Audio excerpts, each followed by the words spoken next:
జిల్లా కలెక్టర్ శ్రీమతి ఇలా త్రిపాఠి గారిని గౌరవ మంత్రి గారికి బొకే అందించవలసిందిగా రిక్వెస్ట్ చేస్తున్నాం. అలాగే చైర్మన్ శాసన మండలి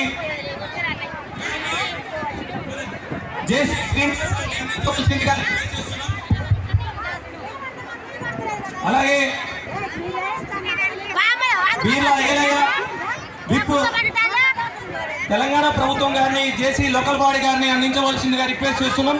అలాగే శ్రీ చామల కిరణ్ కుమార్ రెడ్డి గారిని ఆర్డీఓ నల్గొండ అందించవలసిందిగా రిక్వెస్ట్ చేస్తున్నాం. అలాగే మన ప్రియతమ నేత ఎమ్మెల్యే శ్రీ వేముల వీరేశం గారికి మన గౌరవ ఎంఆర్ఓ నకరికల్ గారిని అందించవలసిందిగా రిక్వెస్ట్ చేస్తున్నాం. ఎమ్మెల్సీ శ్రీ శంకర్ నాయక్ గారికి కమిషనర్ మున్సిపాలిటీ గారిని అందించవలసిందిగా రిక్వెస్ట్ చేస్తున్నాం. అలాగే మిర్యాలగూడ ఎమ్మెల్యే బత్తుల లక్ష్మారెడ్డి గారికి నల్గొండ ఎంఆర్ఓ గారిని అందించవలసిందిగా రిక్వెస్ట్ చేస్తున్నాం. అలాగే ఎమ్మెల్యే భువనగిరి గారికి రామన్నపేట ఎంఆర్ఓ ఓకే అందించవలసిందిగా రిక్వెస్ట్ చేస్తున్నాం.